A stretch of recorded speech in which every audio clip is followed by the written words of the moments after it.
السلام علیکم حضور.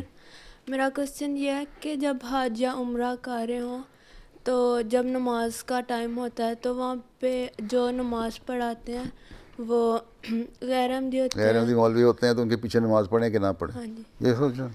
عمرہ کر کے آئی ہو؟ نہیں. حج کر کے آئی ہو؟ نہیں. جانا ہے؟ نہیں ویسی جنرل نالج. بات یہ ہے کہ وہاں جو لوگ جاتے ہیں حج پہ بھی اور عمرے پہ بھی، ان میں سے اکثر لوگ یہی بتاتے ہیں کہ اتنا چانس ان کو مل جاتا ہے کہ وہ علیحدہ نماز پڑھ سکیں. وہاں بھی مختلف فرقوں کے مسلمانوں کے لوگ گئے ہوتے ہیں اور کئی لوگ نماز علیحدہ پڑھتے ہیں، شیعوں میں سے بھی علیحدہ پڑھ لیتے ہیں. ٹھیک.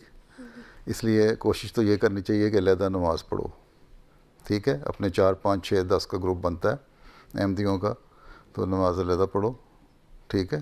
اور اگر کہیں اس طرح ٹریپ ہو گئے ہو، بیچ میں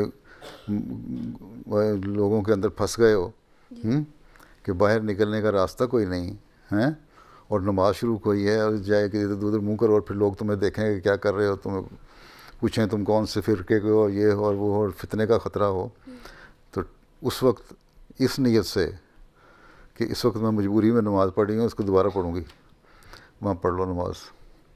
ٹھیک.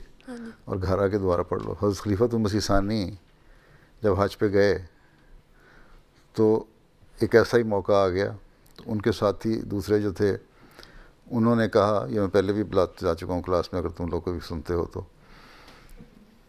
کہ آپ میں نے حضرت خلیفۃ المسیح اول سے سنا ہوا ہے، خلیفہ مسیح اول کا زمانہ تھا نا وہ، کہ خلیفۃ مسیح اول سے سنا ہوا ہے کہ آپ نے بتایا تھا ایک شخص کو کہ اگر ایسی حالت ہو تو اس امام کے پیچھے نماز پڑھ لو.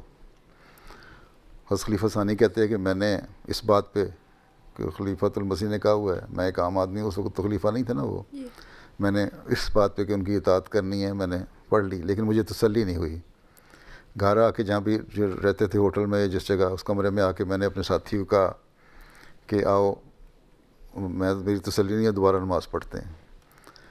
ہم نے پڑھ لی. اس کے بعد ہم قادیان آئے تو خلیفۃ المسیح اول سے پوچھا کہ یہ صورتحال سی، میں نے یہ کیا.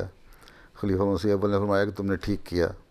جس شخص کو میں نے کہا تھا نا یہ کرو، اس کا ایمان کمزور تھا اور ڈرپوک آدمی تھا، خطرہ تھا اس کو، اس لیے میں نے اس کو بھی یہی کہا تھا کہ تم اس صورت میں ان کے پیچھے نماز پڑھ لو، پھر اپنی علیحدہ بھی پڑھ لینا. کیوں؟ اس لیے کہ اس شخص نے جو بھی امام ہے وہاں پڑھاتا نماز، اس نے زمانے کے امام کو نہیں مانا ہوا، جس کو وہ امام تو انسانوں کو بنایا ہوا ہے نا، جو کعبہ کا امام ہے یا کہیں کا بھی امام، اور مسیح موعود کو امام بنایا خدا تعالیٰ نے، اور حضرت صلی اللہ علیہ وسلم کی پیش گوئی کے مطابق. ٹھیک. اس لیے جو جان بوجھ کے، بعضوں کو تو پتہ ہی نہیں ہوتا نا، ان کو پہلے بتا دو، اور ان لوگوں کو پتہ ہے، ساروں دنیا کو مسلمان لیڈروں کو تو پتہ ہے نا عظمت سنگھ کا مقام. جو جان بوجھ کے نہیں مانتا امام کو، اس کے پیچھے نماز پڑھنا پھر جائز نہیں. اس لیے جائز نہیں. پہلے یہ بھی یہ بات ہے کہ پہلے حضرت مسیح علیہ السلام نے منع نہیں کیا تھا، غیر احمدیوں نے ہی پہلے احمدیوں کو اپنے پیچھے مسجدوں میں آنے سے اور نماز پڑھنے سے روکا تھا، پھر آپ نے منع فرمایا. اس لیے اب ہماری غیرت برداشت بھی نہیں کرتی کہ ایک ایسے شخص کو امام بنا لیں جو زمانے کے امام کا انکار کرنے والا ہے. ٹھیک ہے. اگر ایسی صورت، اول تو پہلی بات یہ ہے کہ موقع مل جاتا ہے علیحدہ پڑھنے کا، نہ ملے تو پھر دوسری صورت جو میں نے بتائی ہے وہ کر لو. ٹھیک ہے.